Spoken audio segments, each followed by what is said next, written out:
যদিও আগামীকাল বাজেট উপস্থাপন হতে যাচ্ছে 2026-27, তবে এরই মধ্যে কিছু সম্ভাব্য তথ্য আমাদের হাতে চলে এসেছে। এবার আপনাদের সেই সম্ভাব্য তথ্য, বাজেটের আকার সহ অন্যান্য বেশ কিছু তথ্য আমাদের হাতে চলে এসেছে। সেই তথ্যগুলো আপনাদেরকে জানানোর চেষ্টা করব।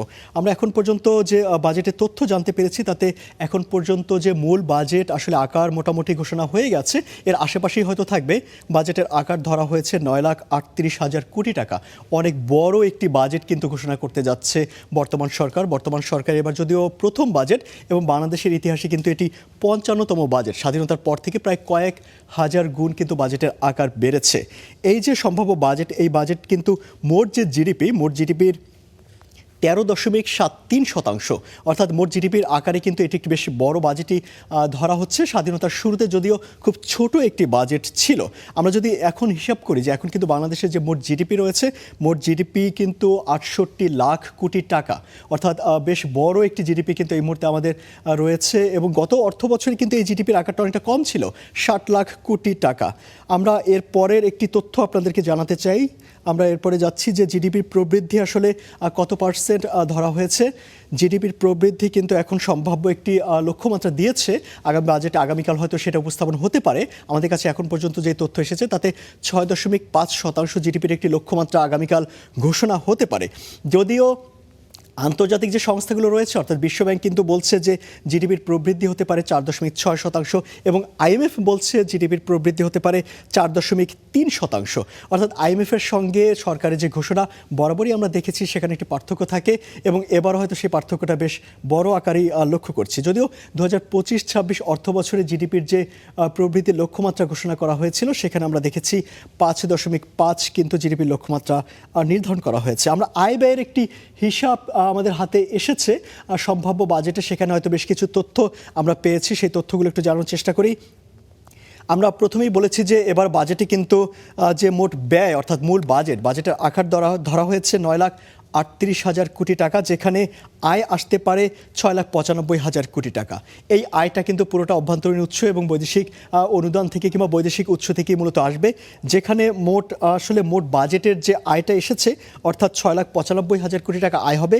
বাকি 2,43,000 কোটি টাকা এটি কিন্তু ঘাটতি বাজেট হিসেবে ধরা হয়েছে। এই যে আয়টা এসেছে, এটা কিন্তু মূল বাজেটের 74%, অর্থাৎ 74% আয় হিসেবে আসবে। ঘাটতি বাজেট হিসেবে থাকছে কিন্তু প্রায় 25% মতো, অর্থাৎ 25% ঘাটতি বাজেট নিয়ে কিন্তু আগামীকালকের বাজেটের বেশ কিছু উপস্থাপন হতে পারে। আমরা এরপরে চলে যাই। আমরা ঘাটতি বাজেটের যোগান আমরা কোত্থেকে আসবে এটা আমরা একটু জানার চেষ্টা করি, কারণ যেহেতু আমরা বলেছি প্রায় 25% ঘাটতি বাজেট থাকবে। এই যে বড় একটি ঘাটতি, সেই ঘাটতি বাজেট আসলে সরকার কোথা থেকে পূরণ করবে? এখানে আমরা দেখতে পাচ্ছি যে তথ্য আমাদের কাছে এখন পর্যন্ত এসেছে, সেখানে সম্ভাব্য ধরা হচ্ছে যে অভ্যন্তরীণ উৎস থেকে 1,27,000 কোটি টাকার কিন্তু ঘাটতি বাজেট এখান থেকে অভ্যন্তরীণ উৎস থেকে সংগ্রহ করবে সরকার, যার মধ্যে ব্যাংক ঋণ রয়েছে কিংবা সরকারি সঞ্চয়পত্র কিংবা অন্যান্য যে খাতগুলো রয়েছে, সেখান থেকে আসলে সরকার এই ঘাটতি বাজেটটা পূরণ করতে পারে। এই যে অভ্যন্তরীণ উৎসের কথা আমরা বলছি, এখানে কিন্তু ঘাটতি বাজেটে প্রায় 52% সরকারকে পূরণ করতে হবে। বাকি যে 48% ঘাটতি থাকবে, সেটি আসলে সরকার কোথা থেকে পূরণ করবে? সেখানে আমরা দেখতে পাচ্ছি বৈদেশিক একটি উৎসের কথা ধরা হয়েছে, যেখানে 1,16,000 কোটি টাকার কথা বলা হচ্ছে। আর সম্ভাব্য হয়তো এই উপস্থাপনটাই আসতে পারে আগামীকালকের। আমরা এখানে যে 1,16,000 কোটি টাকার কথা বলছি, এই যে এই বাজেটের ঘাটতি পূরণ করার জন্য বেসরকারি বৈদেশিক যে ঋণ রয়েছে, ঋণের পাশাপাশি কিন্তু অনুদান, এই দুটি মিলিয়েই কিন্তু এই যে 48% এটি পূরণ হতে পারে।